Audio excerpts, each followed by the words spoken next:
What's going on, everybody? Welcome to another edition of Heart of the City.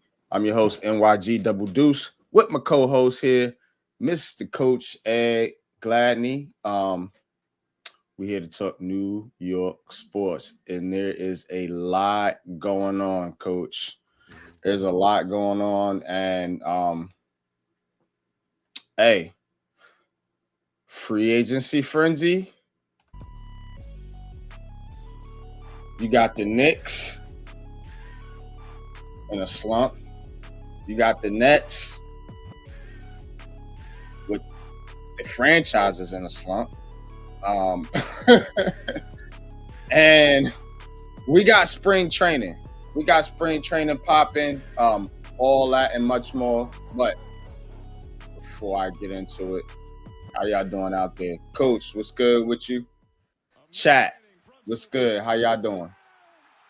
Just trying to keep it busy. Got some stuff in the works and hope to get it completed after we do this. And, streaming. A lot of streams. I've been on a lot of streams all week, so been busy. Definitely, man. Definitely, man. So we will not waste your time. We got Big Pat on the tracks. So, Pat, let's hit it, baby. Heart of the city. Yeah.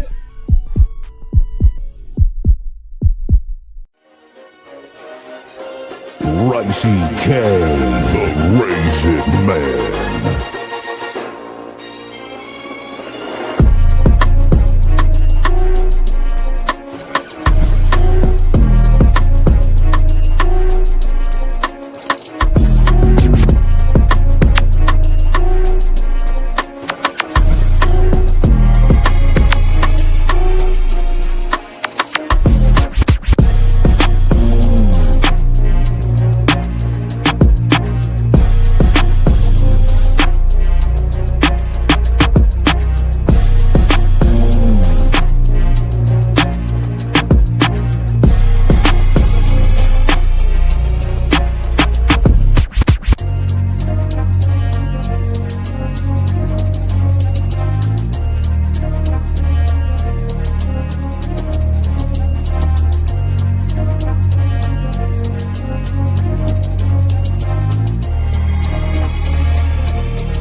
All right, man. Welcome back to Heart of the City.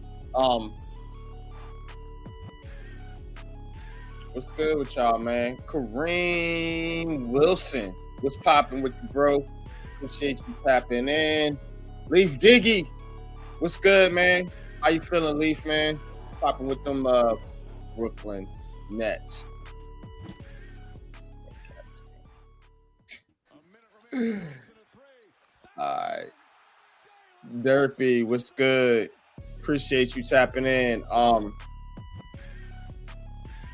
right, Twitter is tripping. Twitter doesn't want to show us live. I keep trying to add it and put it on there, but it won't. See if I can get it on Monday. It won't. It's error. So, we'll keep trying, but we got you on YouTube for right now. Stop real quick. So Giants, Jets making a lot of free agent moves. Is it doing the same thing? I'm still setting up. Go ahead. You can still go ahead. But yeah, so Giants and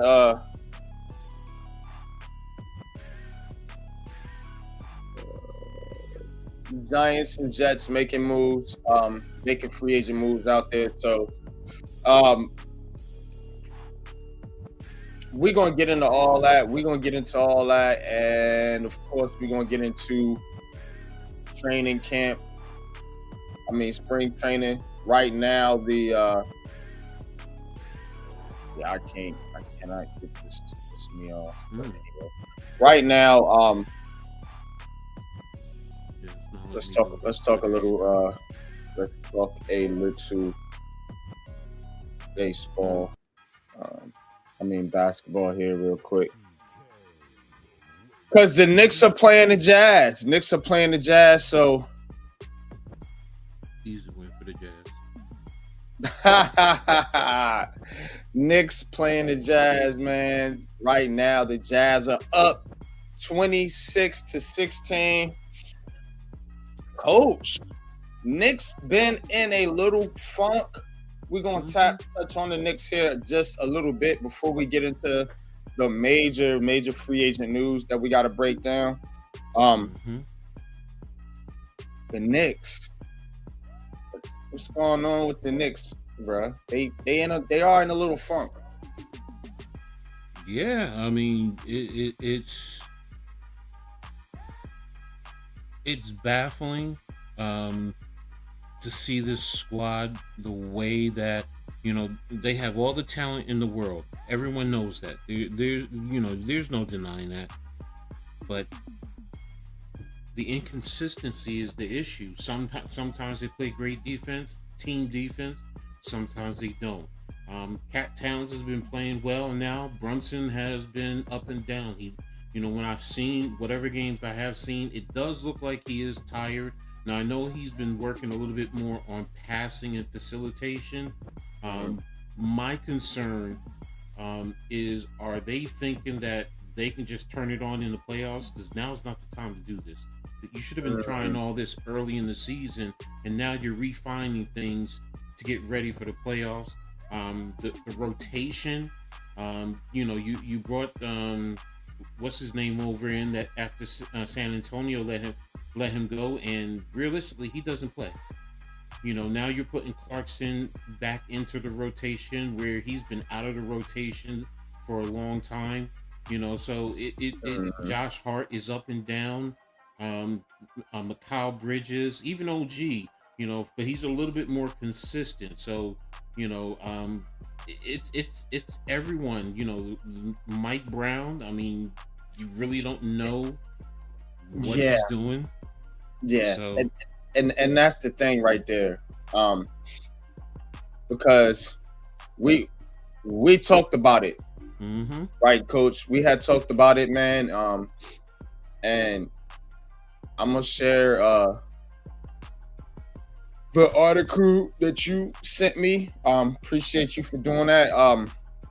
Knicks are facing a familiar crisis they were supposed to have solved. And Mike Brown was supposed to come here to solve that. Mike Brown was supposed to come here and solve that issue of, what? The Knicks were trying to be a better offensive team, because, with Thibodeau, he was trying to, he was pushing on the defensive end. They just don't look like that squad.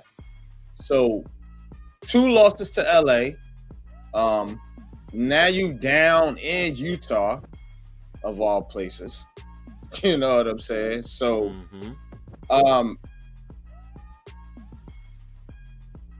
I've been saying this about the Knicks, Coach, and Karl Anthony Towns. I'm just saying, I don't believe in him like that. I don't. What is it that you don't believe in him when you say that? When it comes to the playoffs, I don't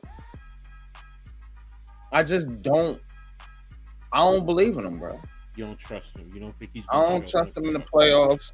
I don't trust him to play tough, physical basketball. I just don't. And that might be something that I gotta, what I'm saying, watch or pay more close attention to. But to be honest, there's a lot of Knicks fans who think just like you. So you're not saying anything that I haven't heard. I've been on a lot of Knicks spaces and I've listened in. Whether it's Brutus, Uncle Brutus. Even Knicks fan TV. They've questioned. Look, we all know the Knicks have the talent. They even have the depth. But it's like, what is going on? Because look, you got rid of Tibbs.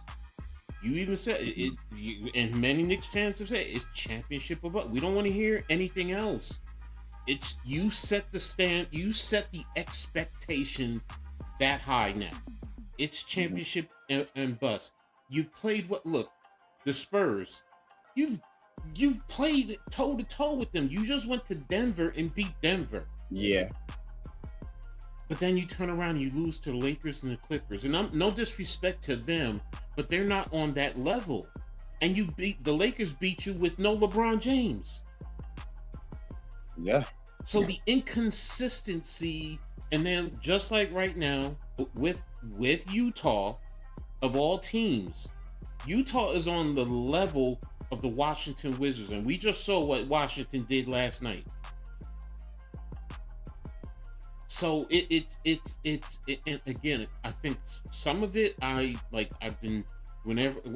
a lot of times I can't see the games, but I look at the box scores and I look at Brunson first because he's the leader, and it just doesn't seem like in this slump he's there consistently, game after game.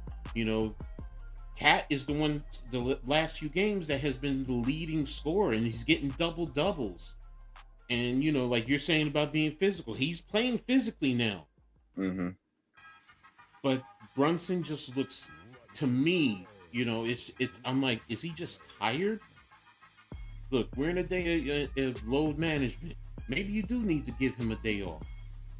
Is he starting today? Yeah, he's starting. Yeah, he's in there right now. 10 minutes, 6 points, 1 out of 4 from the field. So. Yeah, Diawara, I love the kid. The kid, he's young. I expected. Like I said, Jordan Clarkson now is back in the rotation. Now part of that is because of Miles Bridges.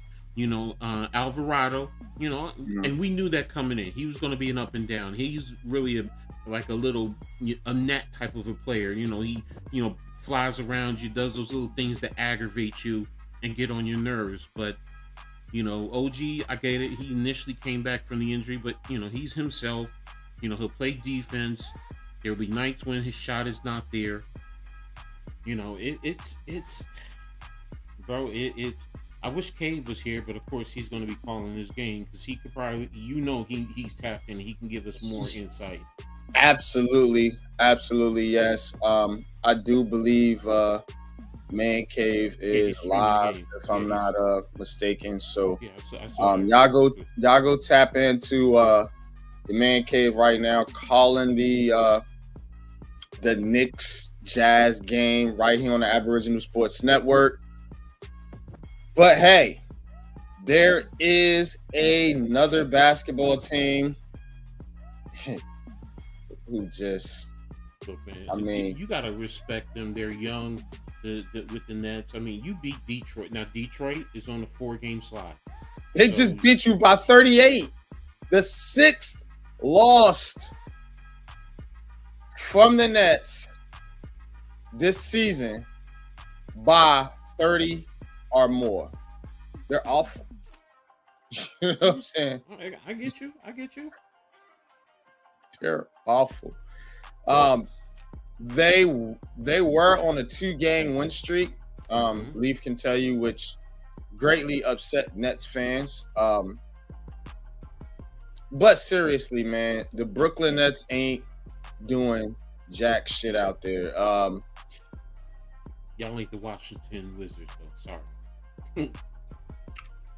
Yeah, I put we did the top tanking teams on NBA Heat Check Sunday. The Nets did not make my list because of those 2 straight games that they won. So, Mm-hmm. yeah, they're just bad, bro. That's all. They're just bad. You guys are a young team, and that's what happens when you do have a lot of young players on the team. You know, you're going to see more losing because they're learning the NBA.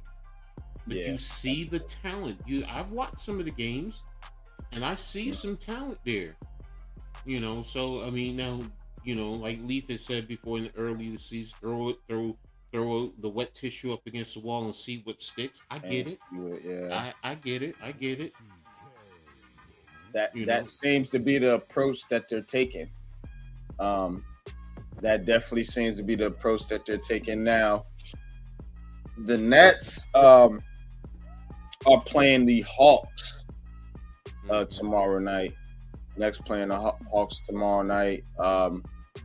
Atlanta, of course, trying to win, trying to get into the playoffs, you know, competing for that back end playoff spot. So it's going to be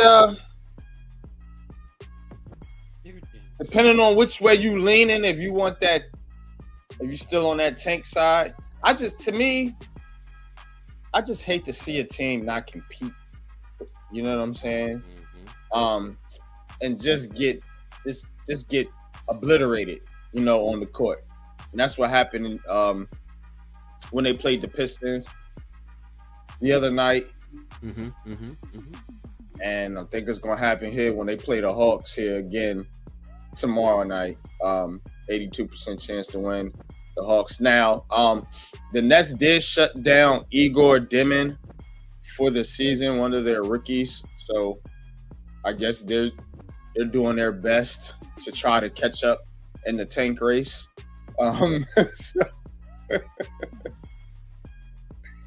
They got to do something with this shit in the NBA, man. I can't watch this type of basketball, bro.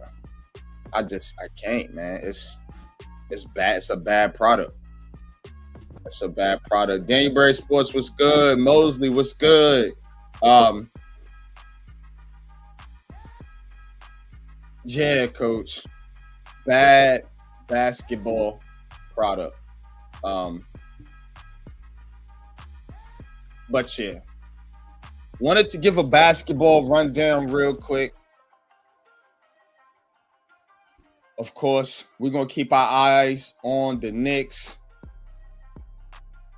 As far as the Nets, like I said, they are shooting for a top pick in the draft right now. Tankathon has the Nets 4th, and they have them taking Caleb Wilson out of, you know who?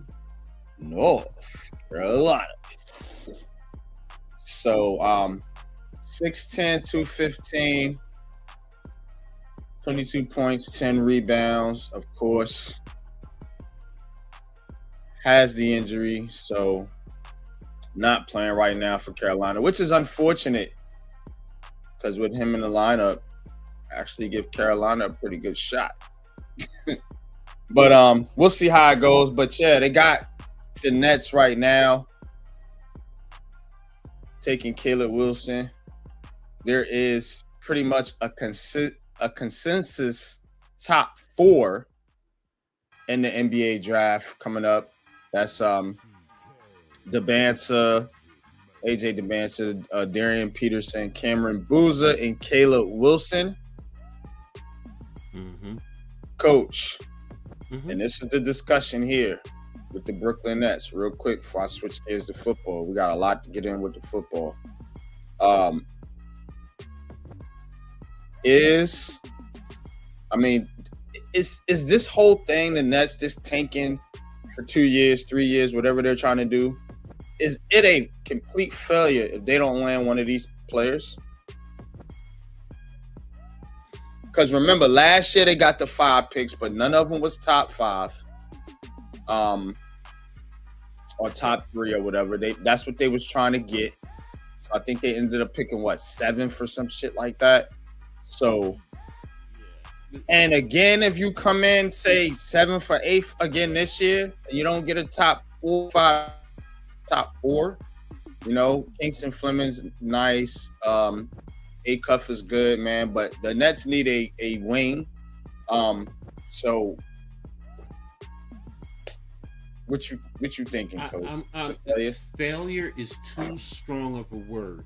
Is it a disappointment? And I say the failure is too strong because you're in a lottery, so you don't control that. So no matter what, I mean, you could end up being the last team out of the playoff and win the lottery overall. So failure is, for me, is too strong a word. As a Nets fan, can I say you should feel disappointed or could feel? I understand if you feel disappointed. Yeah, I can. It's just like the Knicks back when they had the worst record when Zion, Ja, and RJ came out and they ended up with the number 3 pick. You know, we were disappointed, but it's not a failure because in terms of getting that top pick, because you don't control that. You can only control what you can control. Is it disappointing? Yes, of course. Failure? No. How could they fail unless you're saying that because they have a losing record? That's the failure. But in terms of draft positioning, they don't control that. So that's, you know, if you want to say they don't control it, but teams are trying to control it, and that's what I mean by failure. If you are so-called tanking, which we know is going on because there is a discussion about doing something about it. Are the Nets really tanking, or are they trying to see what they? They were definitely tanking last year.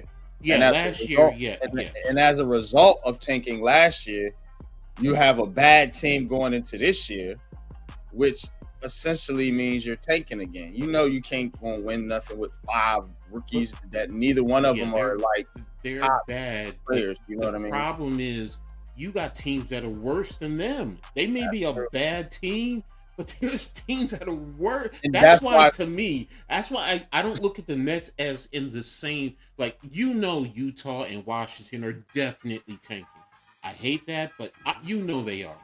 You know, the net, like I said, the Nets, you beat Detroit, you beat some good teams. They're trying, but yes, you have young, and that's why I say you have young players, which, you know, you got to take the learn. And like you said, 5 rookies, that's a lot in the NBA.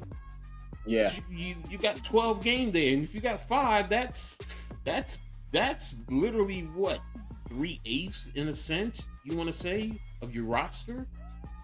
That's a lot right there. So, you know, but failure, when you ask me that, no, I wouldn't consider it a failure.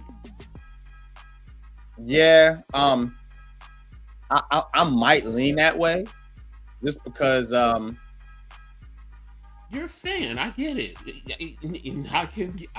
When you don't come away with nothing, 2 straight years. But that's where I say it's more disappointing than a failure. But I understand your logic and your thinking. So, you know, if I was in that position, yeah, I probably would feel like, yeah, I think I'm gonna be upset if they do all this losing and you don't get nothing special out of it. Down to them ping pong balls, you know, that's what it really boils down to. You know, I don't like playing that game. Just build a winning team. You know what I mean? Yeah, I'm with you on that, bro. Just do your best to try to win games. But yeah, let's get into football. Let's get into football here. We're gonna go around the city. We're gonna get some football. Then we're gonna come back and talk a little about what's going on with baseball. And of course, we're gonna get into culture segment here a little bit later. But a lot of moves being made by the Giants. Let me see. Oh yeah, I got Ben. New York Giants. All right, man. So we got let's see. Where is my all right. So your boy Casey Crowder is gone. Let's start with that. Um, Casey Kreider, the the New York Giants long snapper, signing with the Cardinals.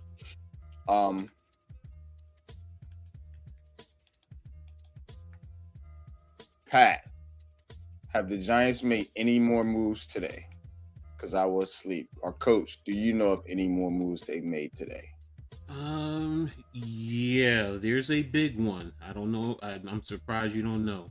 They re-signed Evan Neal. Here's your right guard. Now look, Harbaugh says he sees potential there, and he thinks that now. First of all, you signed him to a vet minimum deal, so it's really no risk, or it's no risk. You know, if he doesn't do well, you cut him, and you're not really losing any money. So, but yeah, they signed him, and he thinks that with this coaching staff. And what have I always been saying prior to that? I said there's talent there. He wasn't getting coached up properly with the previous coaching staff, and they seem to think that he has the opportunity. So and I've always said it. I mean, the kid is athletic. He's talented now. Moving him into guard, that might be the better move. And he's a big, powerful type of guy. He's a hardball type of player. He loves them big, strong bulls on the interior. Mm-hmm. And if you can get something out of him, whether it's a right guard or left guard, if you do still sign someone else, supposedly, the rumors were they weren't trying to sign anyone else in the guard outside of Vera Tucker, who went to the Patriots. The other guards that are there, they didn't want to pay the money for those guys, so they want to keep it low. And I get it. I get what they're doing. That also leads me to, and as much as we harp on certain players in the draft, don't be surprised if it is an offensive lineman that they take at 5. Yeah, I'm already seeing it because. Oh, and they re-signed Michael McFadden. That's the other McFadden. Yeah, we got the McFadden news. I believe yesterday. Pat, see if you can add the stream to Twitter. Try to add it to the Big Blue Crew Network Twitter. It's not letting me do it for whatever reason. It's not letting me do it either. Yeah, I don't know what's going on, man. That app right there gets on my nerves. Yeah, I've been trying it. It's over with. You can't add it to Twitter. Yeah. One other signing that you guys, I don't know if you guys noticed, but they signed Patrick Ricard, the fullback from Patrick Ricard. Last night. Mm-hmm. Yeah, Patrick Ricard definitely caught that last night. And what have we been saying, Coach? Mm-hmm. The Giants need to turn into a run first team. And it starts up front. You know what I'm saying? And part of the front is the tight end, which they got likely. Not much of a blocker, but they did bring back Manhurts. And the fullback. So you get that big fullback now. Now you can run power. You can pick up short yards with him back there, and with a runner like Cam Scatbo, who is going to just run through you. And he talked about that on the Rich Eisen show. He talked about that. He said 3rd and 1, 4th and 1. And what have we, Pat, you, me, we have been crying about this in the past. No, you don't. You line up and you go toe to toe with people. And what do you guys always say? You talk about your division. Well,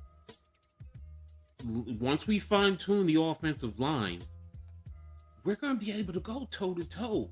We're going to be able to punch people in the face. Mm-hmm. Just want to say one thing. Yeah, that guy right there is probably one of the best signings we did. Mm-hmm. Yeah. So with the signing of him, you know we're trying to run the ball. So this year it's going to be, as far as the offensive side of the ball, other than Jackson Dart, you know, getting out the pocket and making some exciting plays, I don't think this offense is going to be super exciting. I think it's going to be smash mouth. And you're going to have to bring your big boy draws to play against us. Mm-hmm. And I think that's why he re-signed Evan Neal, because I think he's going to move him to guard and he can be that 6th or 7th lineman coming in on those big sets. And it's only a vet minimum, man. What is it, like 1.4 million, bro? Like, that's nothing, bro. That's nothing. So I think it's worth to see if he can coach him up to see if he can get something out of him. You know what I'm saying? Because what if it was the coaching, and what if it was a development? And then he turns into a damn good swing guard. Who knows? But as far as the free agency, what's going on, Real G? I think we did really good at free agency.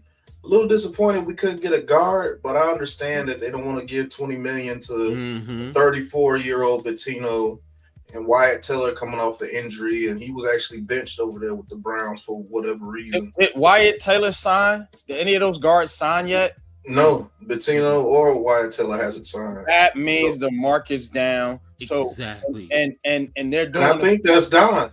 She's like, well, let the market play out. If he gets his $20 million, so be it. We didn't want to pay that anyway. But now, if nobody signs him, you might be able to get him on a prove-it deal. Right. $5 million. You know what I'm saying? And I think, listen to this, though. I think Harbaugh is one of those type of coaches that veterans will want to come in and play for. So a lot of these veterans, what'll happen is they'll go through and it'll get to right around training camp, and then you'll start to see them sign these little 1-year deals because they're either recovering from injury or their market's high and they're waiting for it to come down and settle, and then they're going to make the signings. So you see a lot of these late additions where you will see a big-time veteran come in and get signed for a little 1-year deal or something like that. So, and another thing you got to take into account, NYG, is maybe the Giants is one of the only teams that can actually guarantee him a starting role, and they're using that leverage against him as well. Because Wyatt Teller goes somewhere else, where's the starting guard positions for him? Because if somebody was hungry for a guard, he would have been signed already. So it's a couple of things that could be playing out there. Like, look, we're playing hardball. We only want to give you $7 million a year, not $10 million. And they're like, man, my dude deserves $10 million. Vera Tucker got $10 million. So we should get $10 million too. And they're like, okay, well, if you could go find it, go find it. But if you can't find it, you know what I'm saying? Because nobody's gonna pay $10 million for a backup guard. Not right now. So we'll see, man. But other than that, I think they did very well. Yes. I want to see them make an addition at wide receiver. I know they bought back Hodgins. I know they signed Likely, you know, but really, I just want some insurance out there, you know, because you do have Malik Neighbors coming off that injury, and nobody wants to see Slayton play wide receiver 1 anymore. I'm sorry, it's over. So you got to get another guy out there. You don't have anybody else now but Hodgins and Slayton.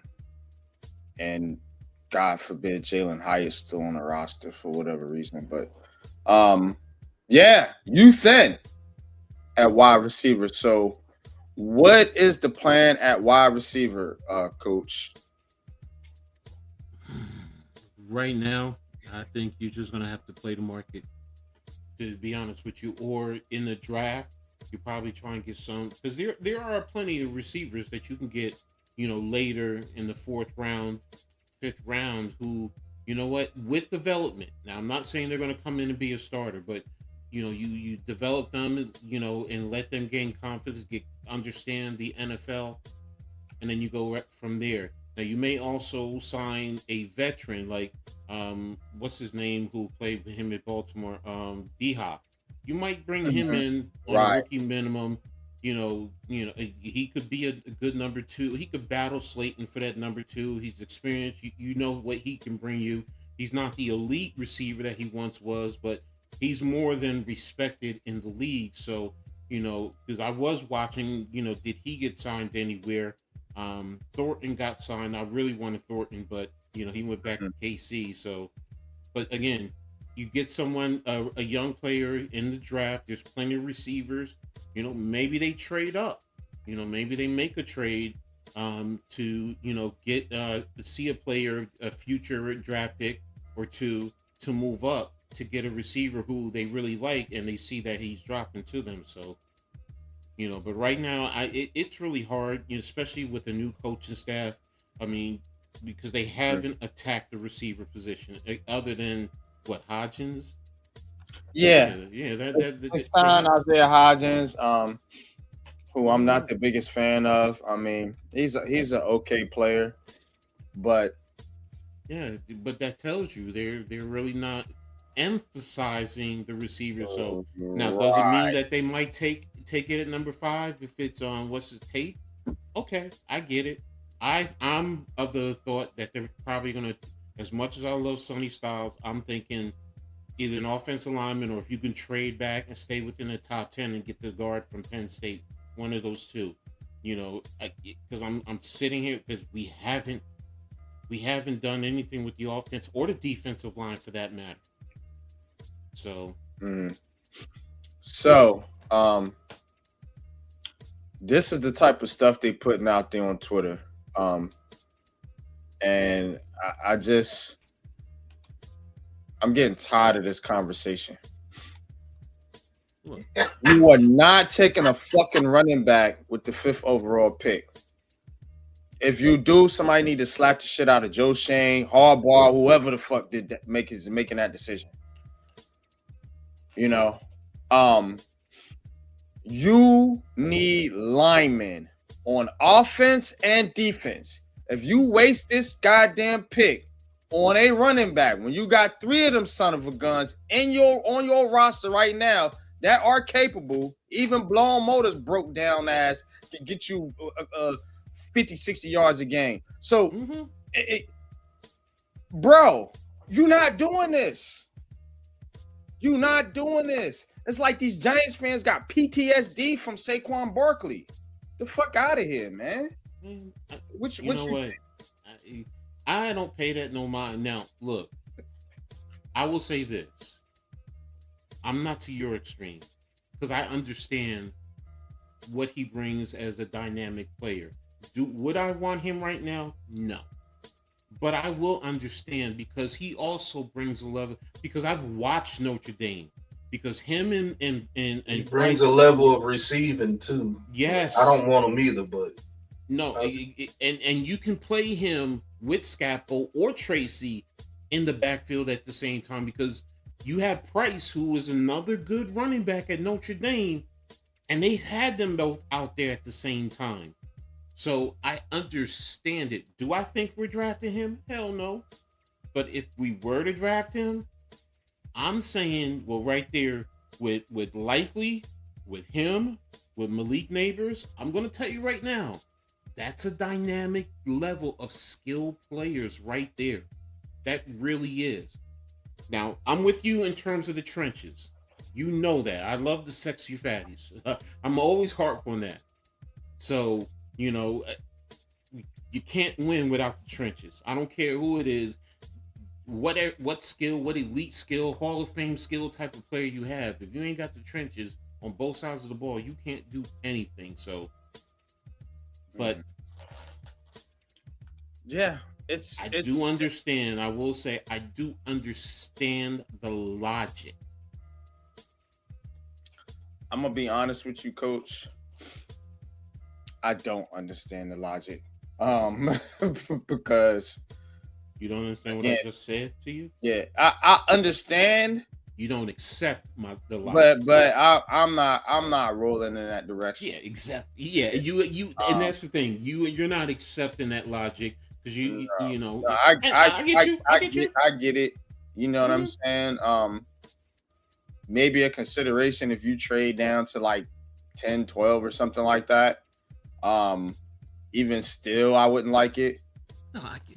But you can't I was take getting ready. away. I was sure getting ready to ask you what dropping down to the 12th pick make you would like the pick, but not at 5. I can accept, like Coach for the said. people. I will be able to accept it if you drop down and picked up that extra pick and were able to get him and another pick, you know, which will probably more than likely is going to be a future first rounder if you dropping down that low. I can accept it then. But just straight up taking him at 5 and you putting Evan Neal out there fucking guard, you got to be fucking joking. I'm sorry. You can't sell it to me until I see it work. You know what I'm saying? No, I get you. But here, remember, you just talked about it too. Because we've just seen this movie before and it didn't work. But didn't you just say in terms of the mark? Because it's early. I get it. It's early. We still have plenty of time. And I get all of this. That's why I don't get all caught up in all that right now. You know what? It's people talking. It's, you know, media personalities. Everybody's, you know, they're trying to generate interest. I get it. You know what? But we logically, we sit and we evaluate. And just like you just said, the market is coming down for certain position players. So what's to say you don't end up getting a few more offensive linemen and letting them fight it out in camp, and you get something going from there. So it's still early. We still have time. I want to see what we're going to do with the offensive line, the receivers, the defensive line, the corner. Well, they've been doing a little bit with the defensive backfield. I you know, I'm like, all right, is somebody really going to step up? But they got Greg Newsome and Darius Washington. Yeah, no, I mean you got some players, so they did try to address the defensive backfield. My point being is, when I sit and I look at all this, I'm like, all right, so you're doing all this, so right now, because I can honestly sit here and say I'm not going to be surprised if they don't take Sonny Styles if he's there, because you do have other linebackers. You can also pick up a linebacker in the second round. You have that Pat, what's that linebacker? What's his name from I think is he from Texas? The linebacker, is it Miller? Hold on. I can't think of his name right now, but I know the linebacker from Texas. You got the linebacker from Alabama. That's good. You got it's some linebackers in this draft, bro. It's a lot of them. And that's my point. It's like, you know, you got linebackers outside of, they're not like Styles, I'll give you that, or Reese, you know, but they're, hold on, look at it, Bailey, Reese, Styles, Allen, Hill, Anthony Hill Jr. from Alabama. You know, he can go in the second round. You do have Josiah Trotter from Jeremiah Trotter's son, who's from Missouri. You have Jake Galladay. You know, so there are linebackers you can get to link up with Edmonds. So it's like, that's why I'm looking at all these positions. Yeah, we love Styles, people love Downs, but right now we haven't really attacked the offensive line. So if you tell me Maliaga, we signed Maliaga to play guard, okay. Or if we trade back, like you said, to pick up maybe a late second or a third rounder and draft a kid from Penn State, okay, because it's fitting into look at what they've brought in here. Smash mouth, as I say, the Fantastic Four tight ends. It's clobbering time. They Flip Ricard to back them up, bro. That's crazy. They know we're gonna run the ball, bro.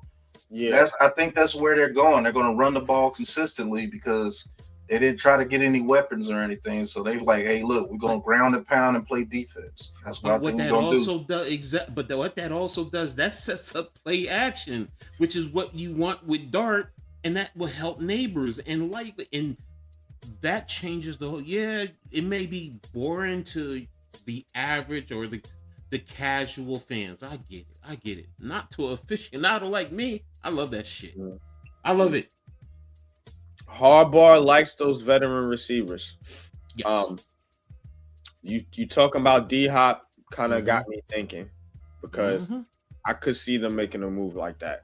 Because he's not gonna have a high market. He's already played for you. He's a veteran. He's a bigger receiver, which gives you a plus as far as blocking is concerned.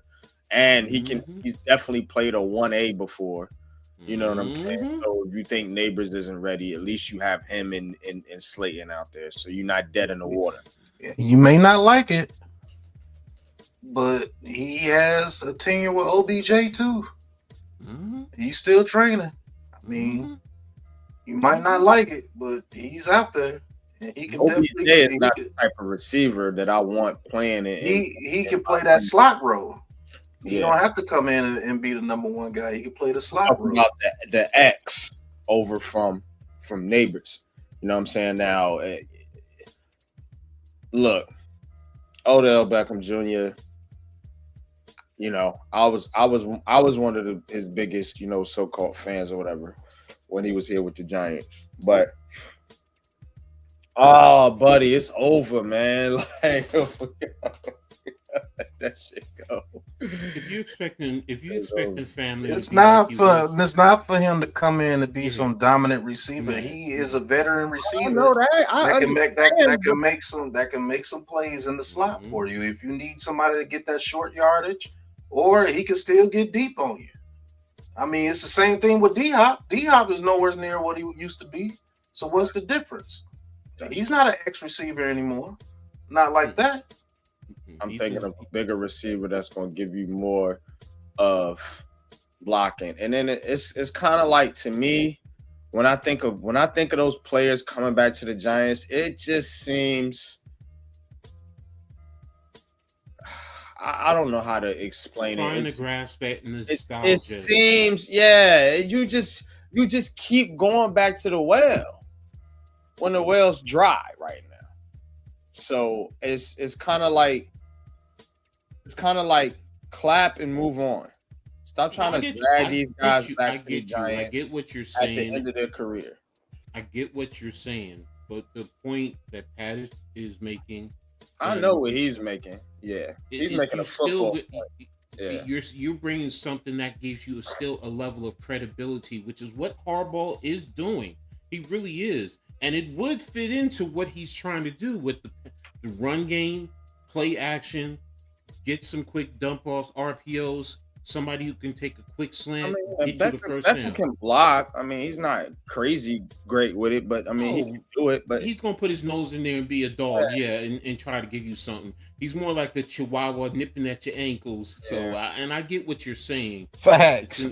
Facts. I get it, but the point, ultimately, the point is, it would fit into what they're trying to do overall as an offense.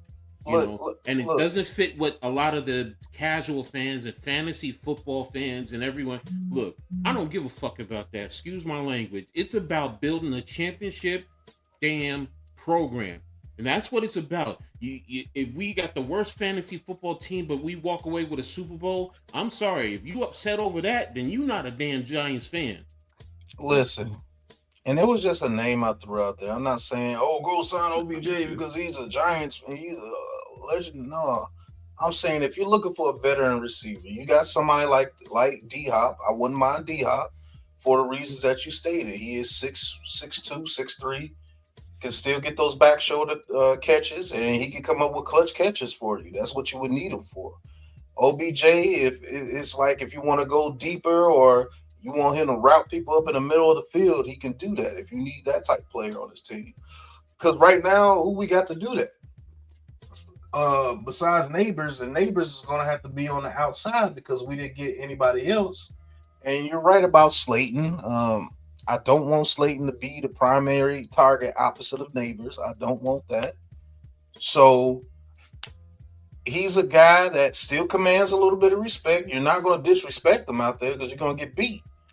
So you still have to guard him a little bit. D-Hop, throw somebody out there on the outside. Just hope he doesn't pick the ball off the guy's head most of the time. Because as far as getting in and out of his routes, he's not the same anymore like that. So he can't move the same way. But you bring in an OBJ or D-Hop, this allows you to get a receiver maybe in the 4th round and try to develop this year while you're running the ball like crazy this year. So I'm not expecting a crazy type of offense, but if you want somebody like that, go get you a veteran guy like that. Or Brandon Ayuk's getting ready to come available. Maybe you throw in a bid for Brandon Ayuk, He going to Washington. Yeah, more than likely he is. But what if you come in and say, hey, look, Washington's going to give you one year, maybe $4 million. Maybe we can give you 1 year, $10 million. Yeah, I mean, talk at that. I mean, $10 million for Brandon Ayuk, I think that's a steal. Yeah, if he coming for the money, you know what I'm saying? Because they took away all this guaranteed money, so it's not like he's getting super paid by the 49ers. He's not getting anything. Yeah. So we'll see. If he this idea. Brandon Ayuk was one that I was kind of talking about last year for the Giants. Didn't seem like any Giants fans was really talking about Brandon Ayuk, but it would just look to me like the 49ers is pretty much redoing a wide receiving core where they get rid of Deebo Samuels. Jennings is going to be gone, and then now you got Ayuk out of there, and they just went and got Mike Evans. So I'm definitely thinking that he can be had for a decent price. I'm looking at the available receivers too that are there. And there's some good ones. There's some decent ones who could fit the role. Now, Keenan Allen. I like Keenan Allen. Yeah, you got Tariq Hill, Christian Kirk, Deebo Samuels, Darryl Mooney, Tutu Atwell, De'Ami Brown, Samuels, Marcus Brown, Juwan Jennings, Hopkins, Greg Dortch. I mean, Keenan Allen. Nick Westbrook. Dotson was already just signed. So there are some good ones. There are some decent ones who can come in and fill the role. So I thought Shepard was with studies with Tampa Bay. He was only on a 1-year deal. Oh, okay. Mm-hmm. Okay, I'm sorry. I was just looking. So So all right. To what you were saying, bro. We don't have to go crazy, man. Yeah, let's get into the New York Jets. My camera's off. New York Jets. Steve says my camera's off. His camera might be off. Your camera's on. It's like okay, there you go. Because you were stuck for a while. Oh, okay. Oh yeah, because probably going back and forth. All right, Jets making moves as well. We got look, check it out, man. Geno's back. Geno Smith is back. I got the Jets signers down there on the ticker. Minka Fitzpatrick, of course, they got Nashawn Wright, Joseph Osai, Demario Davis, and David Oyamada. And they got your boy Dane Belton, as well as Kingsley and Nagbury. So Geno Smith is the big one, though. Geno Smith coming back to the Jets. You see their defensive signings. We can get into a little bit of that, but the Jets trade a 2026 7th-round pick. Are they still Geno Smith and a 2026 7th-round pick to the Jets for a 6th-rounder?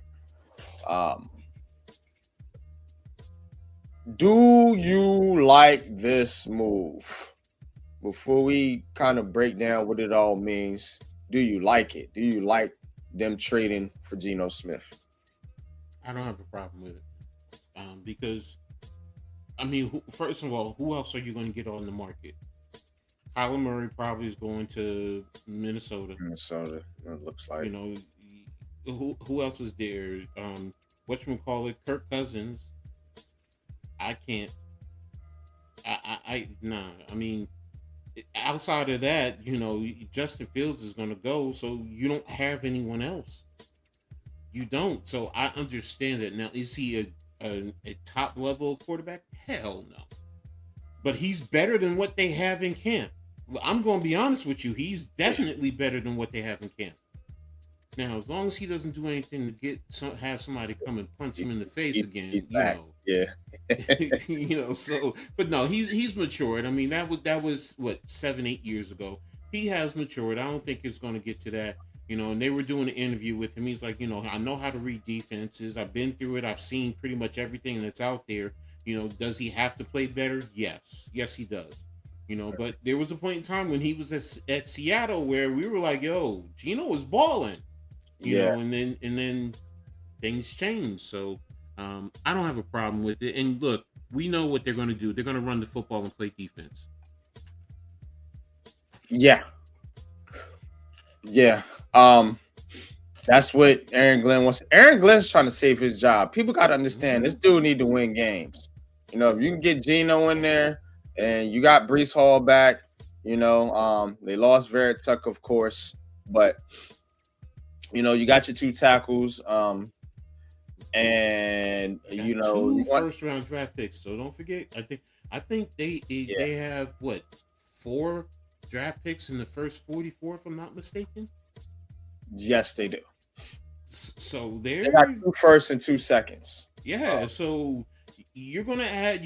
Those are starters right there too. So and what they've done in attacking the defense, because I do like some of these picks that they've added to their defense. It's like, now you get them to gel, the defense might be all right. It might not be as bad as it was last year. So yeah. Now we know, but if you're look, in comparison to years past, they're functioning right now, today, like a professional football team. They really are. They're not doing things that are, moves that are dysfunctional. They can't get the elite because nobody wants to come here. We all know that. So you do the best you can. You already got to deal with New England and Buffalo. So, you're going to be down there with Miami at the bottom of the AFC East. So, Geno he's an okay quarterback. And all you really need him to do is hand the ball off to your 2 good running backs for the most part. Said Dante Moore backed out. Dante had to go back to college to further his game, though. Seriously. Yeah. Now the Jets, they do got 2 first round picks. They added some pieces on defense. Let's talk about some of their defensive moves. You got Minkah Fitzpatrick, of course. I like that trade. They get him for a 7th round pick. And the nose tackle that they also brought in earlier too. Yeah, Trayvon Sweat. So you add some pieces, some good depth pieces here, and you got Breece Hall coming back, and you still got Garrett Wilson, who is who's a number 1 receiver out there on the outside. You're getting Nashawn Wright, who had a ton of interceptions last year. I don't think he's crazy like that. He's going to lock you down. He'll be a lockdown corner, but he can add to your defense. Demario Davis as well. So I think they are setting up their team to be a run first team and play solid defense. I think that's what Aaron Glenn wants to do. If you get Geno Smith in here and he can take care of the football, the right system, I think they'll be fine. I do. I think they'll be fine because you're not Look, love Malik Willis, but not really worried about Miami. You know what I'm saying? They got a rookie head coach. Their coach is in their first year. He's a defensive minded guy as well. So you know, those guys, they want to come in and straighten the defense out first and foremost. So, you're gonna see Miami make a lot of moves on that side of the ball. They'll probably be in a rebuild year one. So you got a chance to make a little noise. You know what I'm saying? You got a chance to make a little bit of noise in the AFC East and maybe in the AFC if you can play defense and if this guy don't turn into a turnover machine, which we've seen from Geno Smith. We've also seen good Geno Smith in Seattle, who took a team to the playoffs. So which version of him you're getting, I don't know. Are you so this is kind of where I'm at with it. I've seen a good version of him. I've seen a trash version of him. So but good for Geno. And that's a brave move too. You going back to it after all that drama and after New York just trashed you. The Jets and the Giants trashed you, dog. Like that's cold, bro. But all right, we had an hour. We got to keep it pushing because we're gonna tighten this show up today. All right. Jets making moves, Giants making moves. Let's get into a little bit of baseball. Real quick. Let me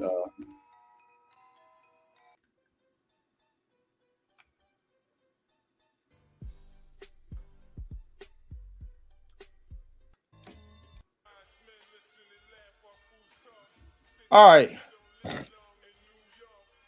So let's get into the Yankees real quick. New York Yankees.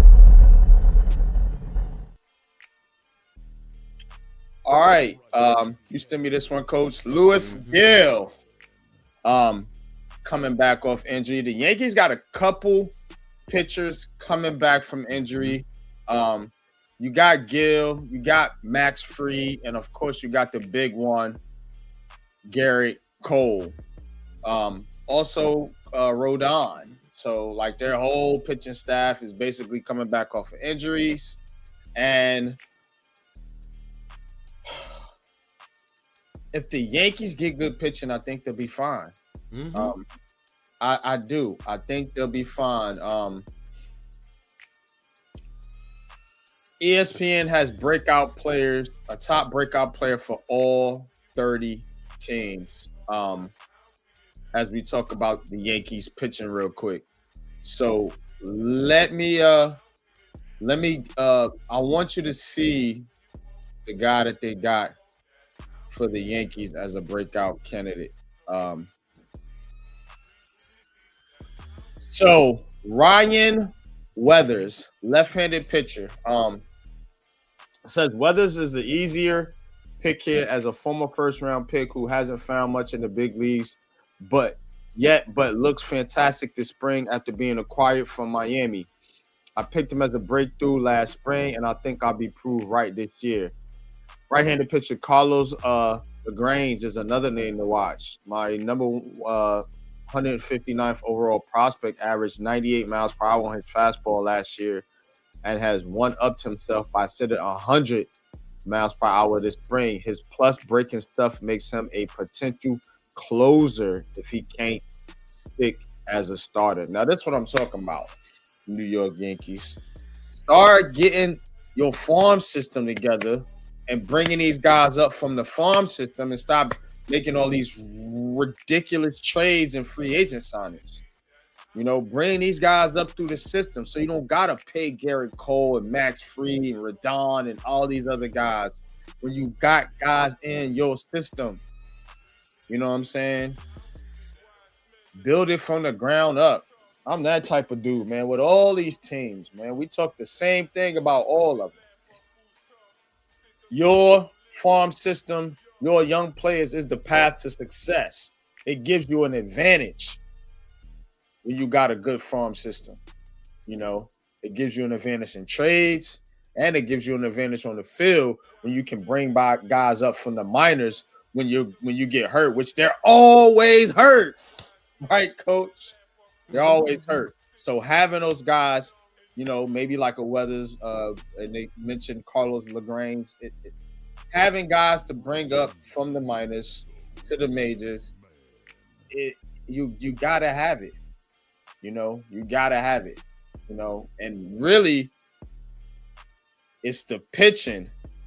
We could talk about Ben Rice, Jason Dominguez, but there's another guy they got down there, a couple hitters, couple prospects, but yeah, they just sent one back down too recently. Ben Rice, and then it's I think it's Spencer Jones or somebody like that. That's who it is, Jones. So those guys will be in the rotation, but I want to see it from the pitching staff because these pitchers, when their pitchers get hurt, it's like it's a struggle. So to see Gill come back, to see Rodon, to see Freed, and then if you got a couple young dogs in there, if any of these guys go down, you can bring them up, slide them in, get some start, and hopefully you can get to the point to where you got a guy that can be a long-term answer for you. So the Yankees right now are in spring training, but they got to figure out some of the young talent on their roster, and they got to get some of these guys back healthy. But what's your thoughts, Coach? No, I'm with you. I mean, keep rebuilding your farm system like you once had it. Because those are your prize chips. No matter whether you develop them or use them, in certain moves. But if you develop them and you use them right, they can help you. I mean, we did it. We saw our core four. That was from our farm system. So yes, you want to have the young players mixed in with some vets, and then you see what you have from there. So, absolutely. All right, Mets, Leaf, love y'all, but I gotta run a tight ship tonight, so I'm at an hour 7. If I get time at the end of the show, I'll let y'all pop in. But we got a goal here. We gotta keep it tight tonight. I got a little bit later of a start. That's on me. I will do better. Francisco Lindor, optimistic. He'll be ready for opening day. We're gonna get into the Mets real quick. Mets, I would like your comment, if you can, on what I'm about to talk about right now, but I just don't have the airtime tonight because we'll go over. If I start bringing people in, it'll be a 2.5-hour show. Francisco Lindor, optimistic.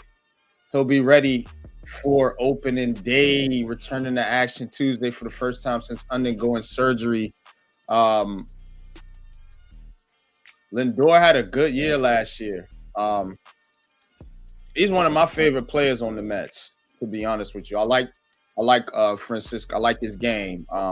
He's /267, had 346 and then 466 slugging with 31 home runs and 31 steals. So 30 for 30. ESPN special, man. He's a special player. So Francisco Lindor, getting him back, I think, is one of the keys, getting him back healthy for the Mets' success this year. Only 32 years old. And, I bet you are, man. Hoping he'll be ready. Yep. But what's your thoughts real quick on Lindor?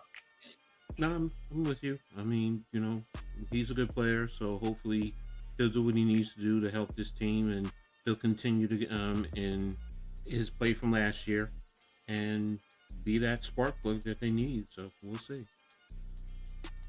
Absolutely. All right. Get y'all a little bit of hockey news here. I got a little bit of hockey news here for y'all because the hockey trade deadline just went down. So we're gonna look at some grades here from the Athletic. Because I'm not tapped in as much as I probably should be. But let's start with the Devils. Says the Devils had high expectations this season and have come up short, moving Onandre Pilot cleared up some cap space, but was likely the right move with how the season was going. But New Jersey had to give up picks to make that deal happen. Nick Bungstad addition is marginal. The Devils did not have a lot to sell this deadline, but the team's record and lack of moves made it hard to give them a higher grade. So, Jersey Devils D+ on the grades for trades. Islanders B-. Braden Skeen buys the Islanders more top six versatility, his playmaking experience and edge to fit well on a team that has exceeded expectations in the playoff hunt. Way to go, Islanders. In his age, it's just his age and contract. If the Islanders were going to move out a first rounder, it should have been on a younger difference maker to help push this retool along. So while Skeen looks like a fit for now on the ice, this deal helped the Owls move out Jonathan Drouin's contract. The overall direction was somewhat perplexing in the big picture. So Islanders doing a little bit better than the Devils and Rangers. Of course, we're going to get to their bum asses. I do know my Rangers, and I know what's going on with them. It's the Vincent Trocheck issue. Where did I? Wait a minute. What are you doing? Oh, all right. Rangers let the deadline come and go without moving their biggest trade chip, veteran Vincent Trocheck. It's a big risk to put this into the summer when Trocheck would turn 33. That's not that bad. But he does have a 3 years remaining on the contract. That's the issue. The contract that carries a $5.625 million cap hit. The Rangers replenished some mid and late round picks and snagged a few prospects, but they haven't done nearly enough to infuse the organization with the young talent it so desperately needs. But yeah, Coach, what's your thoughts on hockey trades? I mean, the grades speak for themselves. I mean, while I'm not proficient with hockey, you still, if your team is not doing well, you have to do something to spark and see if you can, rebound in the second half and make a move. So it's very disappointing listening to what the Devils didn't really do. They didn't do very well, and then of course the Rangers not making a move. So. And I always try to talk to a halftime because he's on top with the hockey. So he tries to give me a little tidbits here and there. But it's all in all in this Northeast region, it's just not doing well for the teams locally. Outside of the Rangers. I mean, outside of the Islanders. Sorry. Yeah. And it ain't like the Islanders is lighting it up. Get y'all the standings here real quick. So we looking at the standings here. I mean, the Islanders are up there, but they still got some climbing to do. You got the Pittsburgh Penguins, Carolina, who's been a top team. Buffalo, Tampa Bay, of course, and Montreal.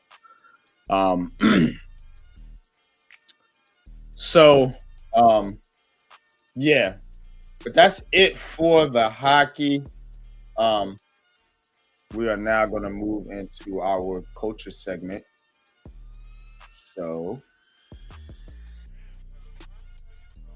you got me, Pat. Let's do this, man. Let's get into this culture, and we're gonna get in the coach's corner, and we're gonna start to wrap this thing up.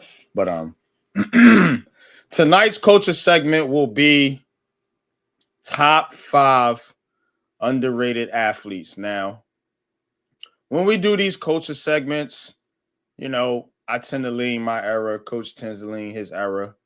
So anybody in the chat, you know, Pat's even a little bit younger than us, so he has his own era. So anybody or any of y'all in the chat, feel free to chime in on this culture segment here.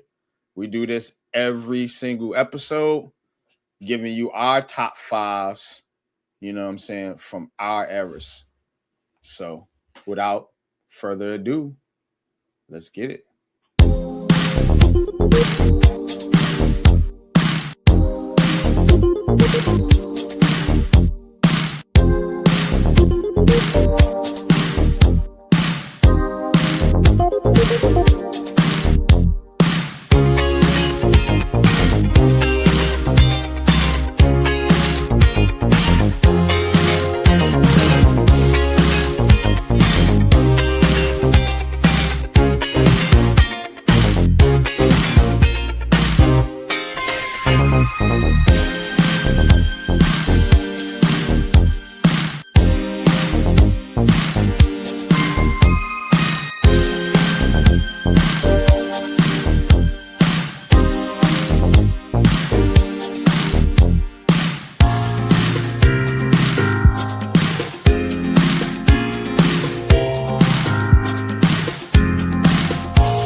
All right, man. Let's get into this tonight. Now,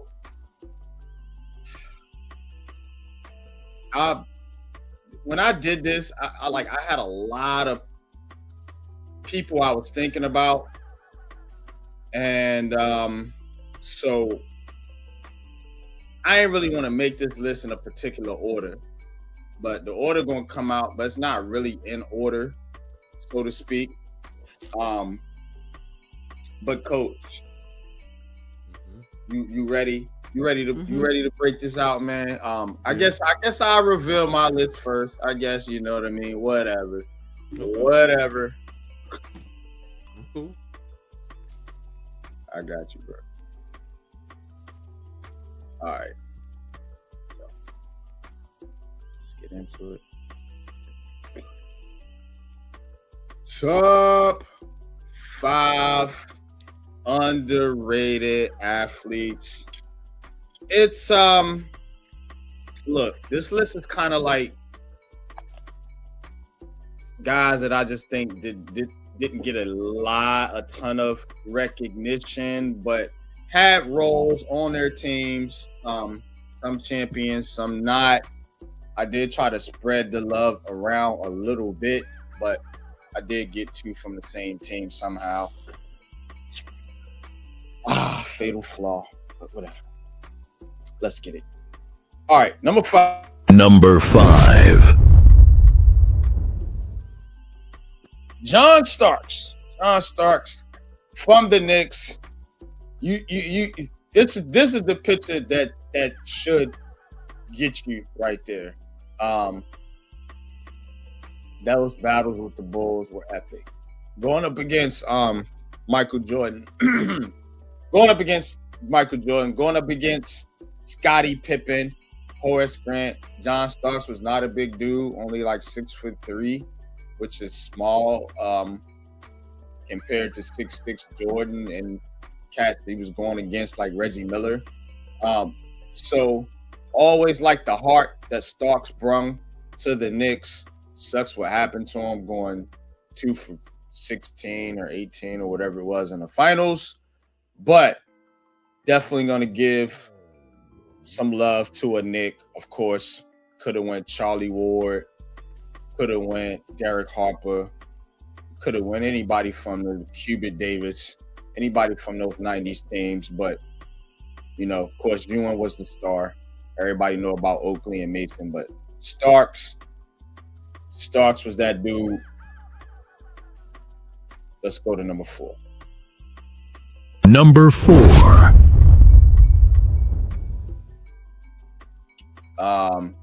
Why is that showing? What in the fuck is this? I don't know why my damn. Hold on, bro. This shit ain't right. There it is. Get the fuck out of here. What are we doing here? What is wrong with the technology today? Tino Martinez. Again, could have picked any Yankee. Bernie Williams. You had El Duque. You had a lot of great Yankees, but in those championship days, Tino Martinez was that dude. Paul O'Neill, Bernie Williams. Tino Martinez. A lot of people don't talk about Tino Martinez. He was the top home run hitter for them teams, man. Tino Martinez was smacking them shits.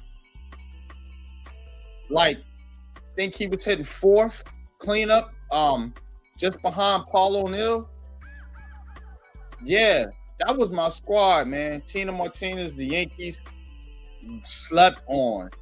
He was one of the top home run hitters back then for the Yankees. You know what I'm saying? You know, because Paul O'Neill, Bernie Williams, a lot of people talk about Derek Jeter, Andy Pettitte, David Cone. Tino Martinez was nice. First baseman. Locked it down for some years. So, yeah. Let's go to number 3. Number 3. All right, now Kerry Kittles. Got to show a Brooklyn Nets some love, or New Jersey Net at that time. Again, you see it right there with the Bulls. I always got some Bulls thoughts. Sorry, Pat. Some Bulls in there, man. But these guys used to go toe-to-toe with the Bulls. Of course, Kerry Kittles helped the Nets get to 2 NBA finals. Back-to-back. They lost, of course. But, yeah, I do. I show a little shooting guard bias sometimes. I was a shooting guard, so don't kill me. But, yeah, you could go Kenyon Martin. You know, you could go Derek Coleman, Kenny Anderson, any direction you want to with some of these guys. I remember old Rick Mahorn, Buck Williams. A lot of dudes play for the Nets, but Keith Van Horn. Kerry Kittles, man. I don't know. I like Kerry Kittles coming out of Villanova. He was one of my favorite players for the Nets. And he was very underrated shooting guard. Not a star, but he played tough. You know, could shoot, could play defense, went against them, and he went against toe-to-toe with them Bulls teams and, you know, all them other Reggie Miller and all of them in the East and the Knicks. So those were the good days for the Nets. What the fuck they doing right now? Let's go to number 2. Number 2. Here's where my bias comes in a little bit. So Steve Smith, New York Giants. You see there, a lot of people forget the role he played in that Super Bowl. Everybody remembers the David Tyree catch, man. But Steve Smith was balling. He was balling that whole year.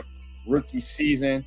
The next year, I believe he set the Giants catch record. Then got hurt. Then went to the Eagles, and it was a wrap. But when he was healthy and he was cooking, this was one of my favorite players. Very well underrated because everybody hears Steve Smith, you know who you thinking about automatically. But this dude wasn't no slouch either, man. You know, probably gets overshadowed by the other Steve Smith. Steve Smith was cooking, helped the Giants to a Super Bowl, and I always thank him for that. But let's get to number 1. Like I said, this ain't really number 1. It ain't in no particular order. I put it together though. It's my list, so it is what it is. Let's do it, man. Number 1. Rodney Hampton.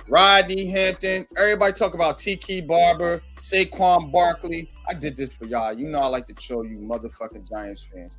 Rodney Hampton was my guy, man. Rodney Hampton was running his ass off for the Giants, man, back in the 90s, bro. 90s, my era. I told you, my era. I don't come from the Tiki Barber era. You know what I'm saying? He was like after.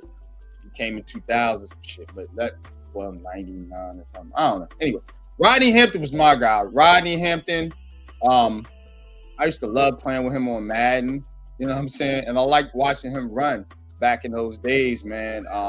Those old, who the fuck was the coach? I think Dan Reeves.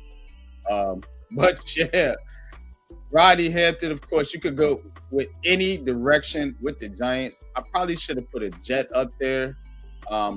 Maybe somebody like Wayne Corbett, a Curtis Martin type. I like Curtis Martin. That was gonna be my Jet, Curtis Martin, but he's like a Hall of Famer. So, yeah.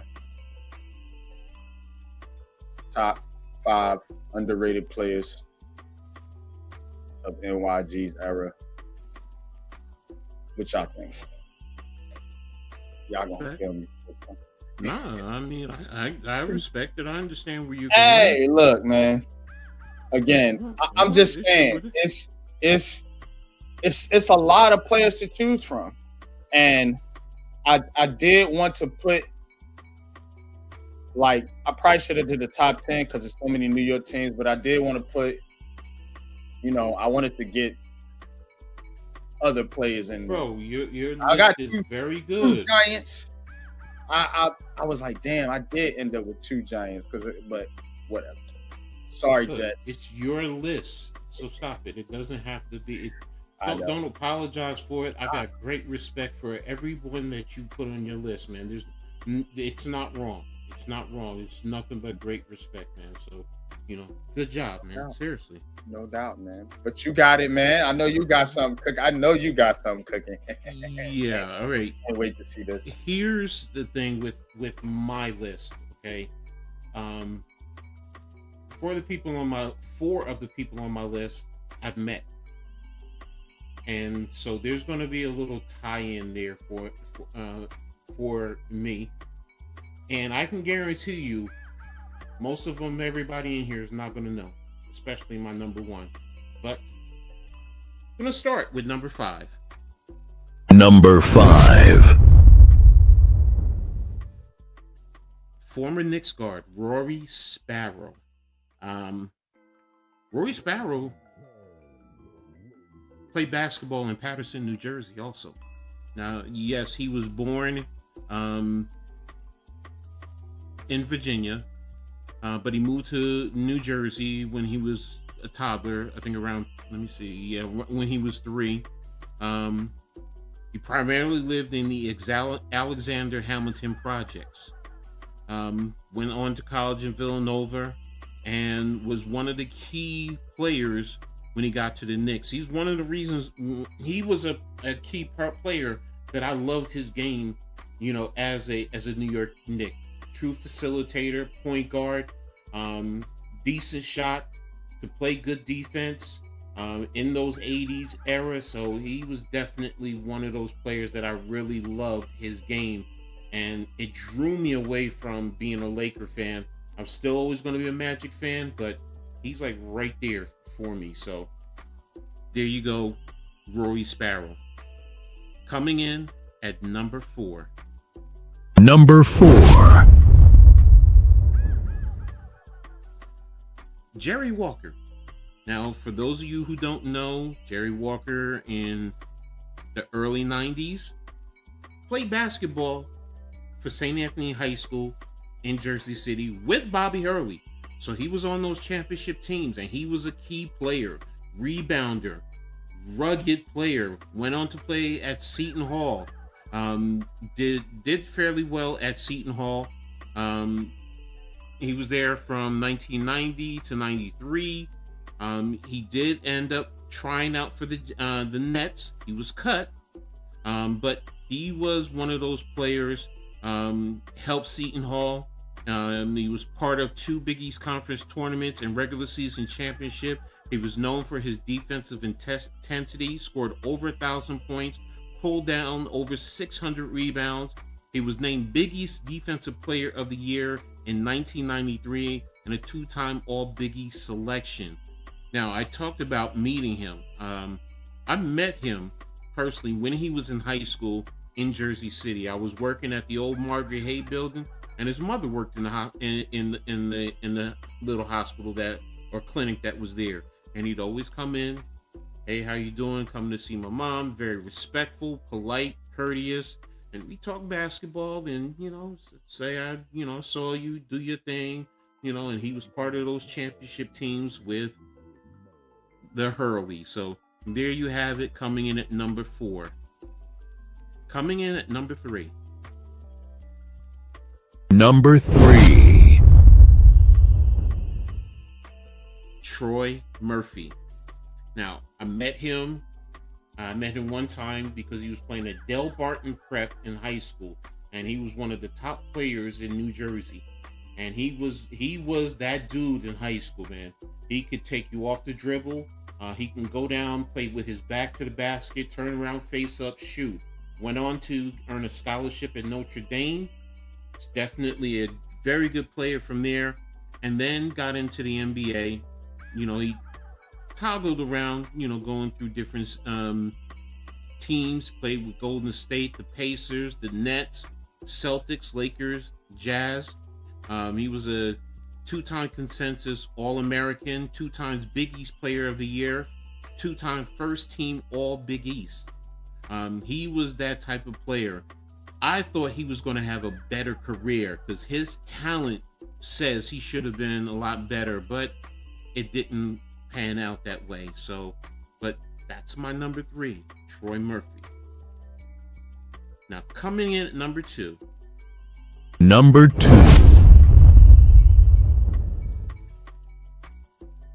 Personal for me, Walter Briggs.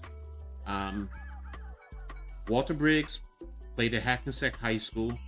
He went to Montclair State College. It was college then. He also played for the Jets 1 year. He was also an actor. Most people don't realize he was in the movie All the Right Moves that was starring Tom Cruise, Craig T. Nelson, Leah Thompson, Leon, and his character was called the Rifleman. He was the quarterback of the team there. He played, like I said, at Montclair State, and I played at Keene. So, as a freshman, I was close to sacking him, but I couldn't get to him. But very nice guy, very personable, courteous, came up to me after the game, said, very nice things, keep playing hard. I know you're a freshman, but you have some talent, all the good stuff. So very, like I said, it was just special to me, because I knew he was in that movie. And this, when I played against him, was in 1986. So that's telling you, and this movie was in 1983. He was barely out of high school. So that tells you, the type of talent. And he had talent. I think he was about 6'3", about 225, cannon of an arm at the D3 level. So I always felt he should have been playing at D1, but he was there at Montclair State. So, and coming in at number 1. Number 1. Howard. Now, you guys might be saying, who? Regina Howard. I met her. She's from Babylon, New York, and she played at Rutgers College. She's half of the tandem that Rutgers had with Sue Wicks and her, and they were called Wicks and Sticks. Now, she was one of the first players to reach over 1,000 rebounds in Rutgers history. She scored over 1,000 points. She scored, 1,800 points as well. She hauled in over She ended up at 1,036 rebounds, 1,807 points. She was the all-time steals leader with 200. She remains one of the all-time steals leader with 216, averaging 2.8 per game in 1986 and 1987. She led Rutgers in field goal percentage in each of her 4 years.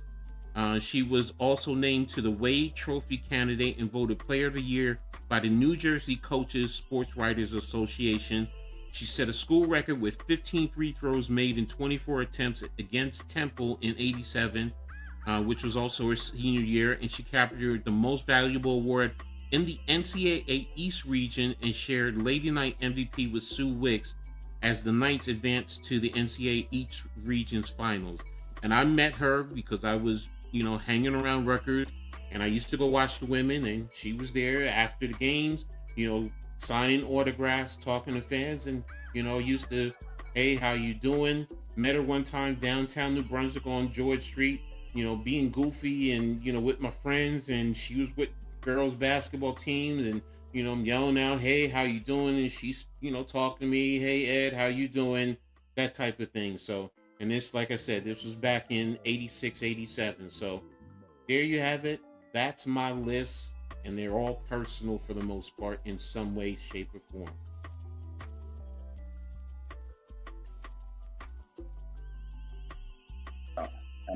Yeah. Mm-hmm. Yo.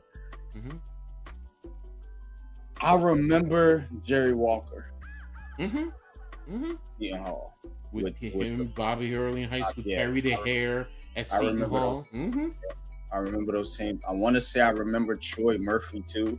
Mm-hmm. Walter Briggs looks familiar. I feel like I seen him in that movie that you're talking about. Yeah, if you bring up the movie, I don't know who Roy Sparrow is, or when you said Regina Howard, I was thinking about somebody else.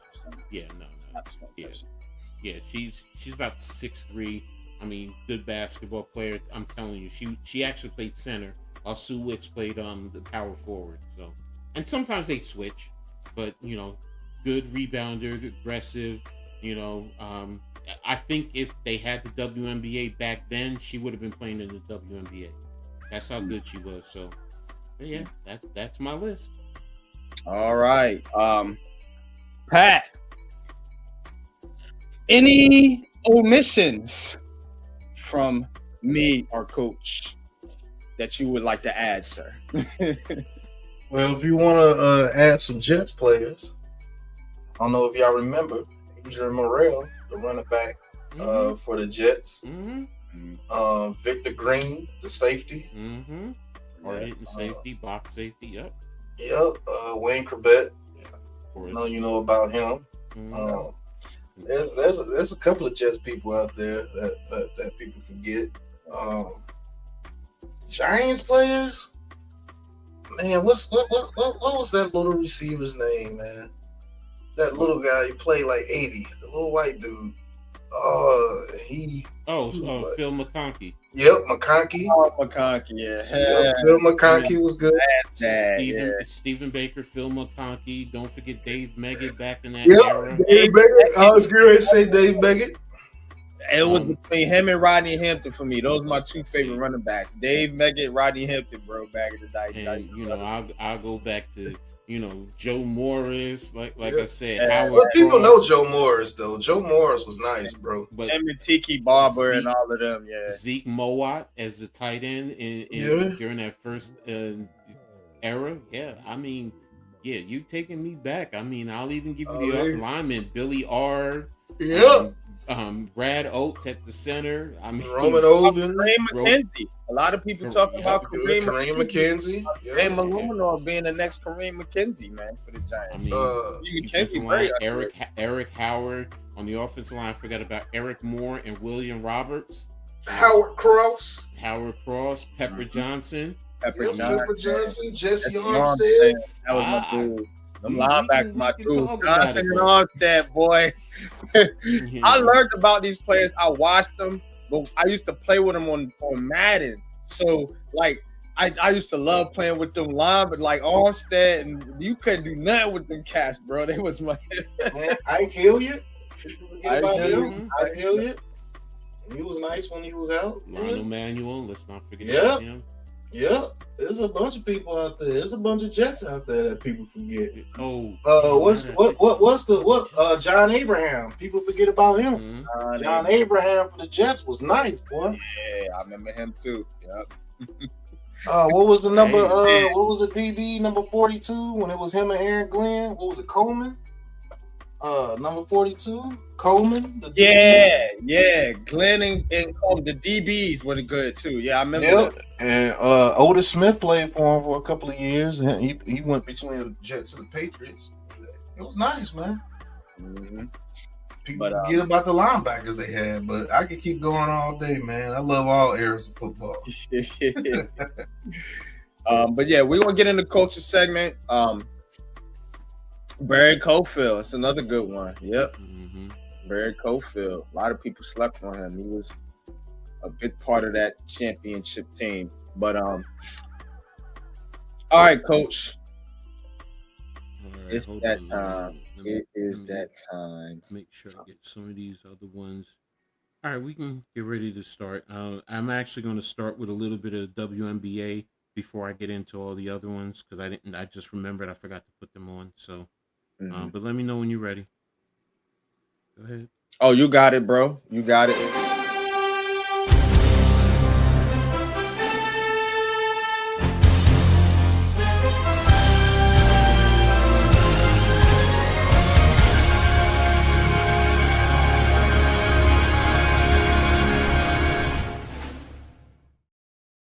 All right, I wanted to touch a little bit on the WNBA, and because Cave and I talked about it yesterday on WNBA She Got Game. Right now, they're actually in contract negotiations. Yesterday was the deadline that they were hoping to have a contract set in stone. They did go overnight up until this morning, roughly about 12 hours. Still nothing guaranteed, nothing solidified, but from both the players union and management, they said there is progress. So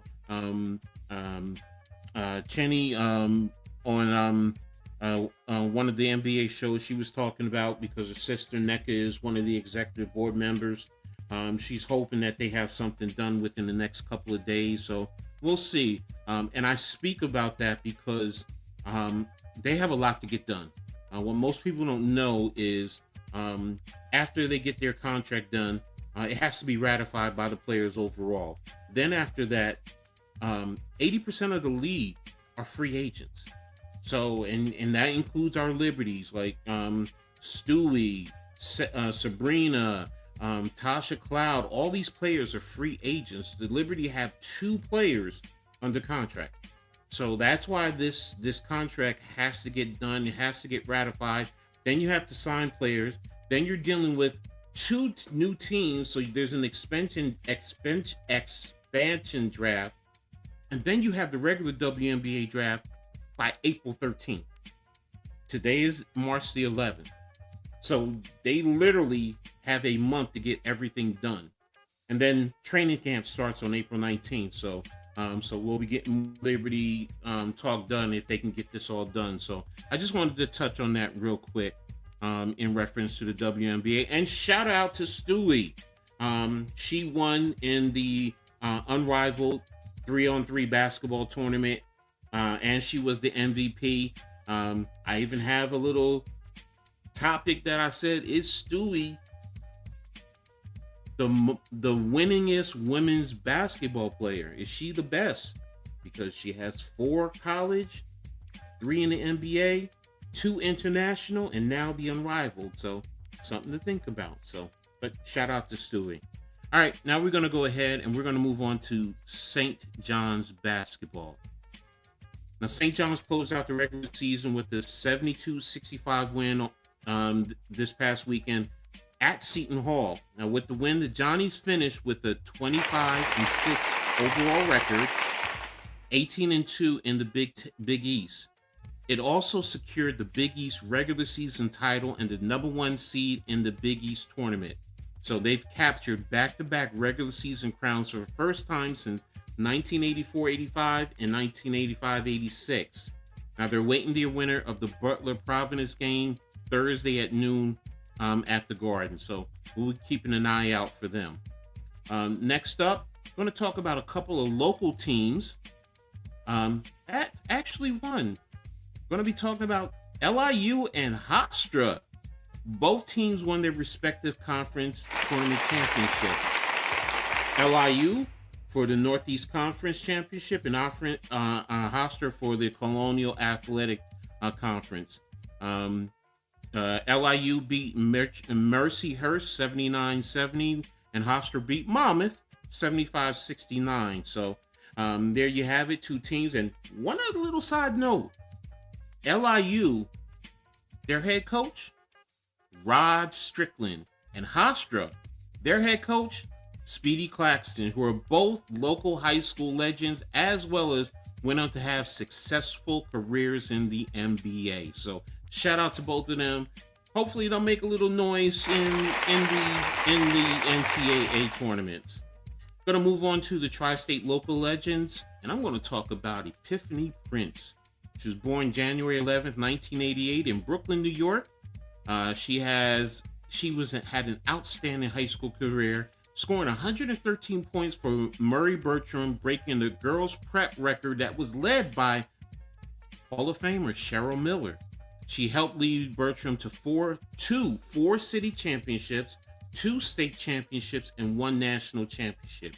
She earned a scholarship to Rutgers University, where over a 3-year period, she averaged 15.1 points per game, 2.8 assists, 43.2% field goal shooting, and 34.2% from the 3-point. She was drafted in the first round by the Chicago Sky. She also played for the Liberty. She was traded to New York for former Rutgers great Cappy Pondexter. She played a total of 9 years in the WNBA with 4 teams, Chicago, New York, Las Vegas, and Seattle.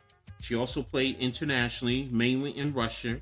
She currently serves as the Director of Player and Community Relations for the Liberty. And her accolades, she earned a McDonald's and a WBC All-American honors, 2 times third team All-American AP in college, Big East All-Freshman Team 2007, 2 times first team All-Big East in 2008 and 2009, Big East Most Improved Player 2008, Commissioner's Cup Championship in 2011, 2-time WNBA Second Team 2015, 2-time WNBA All-Star in 2011 and 2013, and WNBA Champion in 2020. So there you have it for pick. We're going to move over to Rutgers. All right, so in some football news, they announced today the annual Scarlet and White Spring Game, which is the culmination of the spring practices. They're not going to be playing it this year. This is the first time they haven't done that. So there's a lot of rumblings within the fan base, but there's a lot of new changes going on. So I kind of understand why they're doing it. Also this weekend, they had a big junior day for recruits where several recruits earned offers. They also had several 5-star and 4-star recruits who came in. So Rutgers is starting to transition to bring those type of players in, and hopefully they can secure them some. They also had their pro day today, where 14 players showed their skills to 36 pro scouts from the NFL and the CFL. So hopefully they'll get some recognition and get some looks. And I had some of their stats. Let me see if I can. Where did I put it? I had that up. I lost it. I lost it. Don't know where I put it, but gonna move on there. So good luck to those players. In the men's basketball, they're actually playing in the second round of the Big East tournament. They earned a first round bye because in the Big Ten. I said Big East. In the Big Ten, if you're in the bottom 4, you play in the first round, and then everyone else gets a bye. Rutgers made that first round bye. They're actually playing Minnesota tonight. And just to get a quick update, they actually came away with the win, beating Minnesota 72-67. So congratulations to them. They'll move on to the next round. I don't know who they're playing. I have to check into that. So we'll see what happens. In Rutgers women, they announced the hiring Last week they fired their former head coach, Coquise Washington. Well, today they hired, Monday they hired Gary Reedus. He becomes the fourth coach in program's history and the first male. Now, he comes to Rutgers from LSU. So he was part of that program there at LSU that went on to win a national championship. He's a high-level recruiter. Even Angel Reese wished him luck because he helped bring her there to LSU. So I'm going to be talking more about that. I'm bringing back doing it for the R's. So there's going to be stuff that I'm going to be talking there in reference to that. So I'll be posting more and doing it for the R's. Stay tuned for that. Seton Hall news to close out. The Pirates finished the regular season at 20-11, 10-10 overall in the Big East. They face Creighton University tomorrow in the Big East tournament. And finally, head coach Shaheen Holloway, he was named Big East Coach of the Year, becoming the fourth coach in school history to win the award. Kevin Willard won it in 2016 as a coach. He shared the head coach of the year award. Lewis Orr in 2003, and PJ Carlissimo won it twice in 1988 and 1989. So there you have it for Coach's Corner. And back to you, my brother NYG.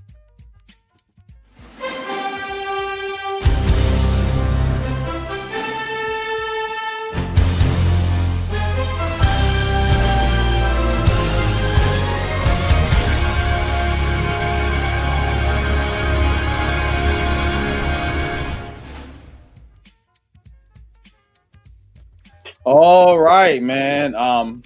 Good stuff, man. Shout out to LIU. Mm-hmm. Yeah, about LIU. But yeah, man.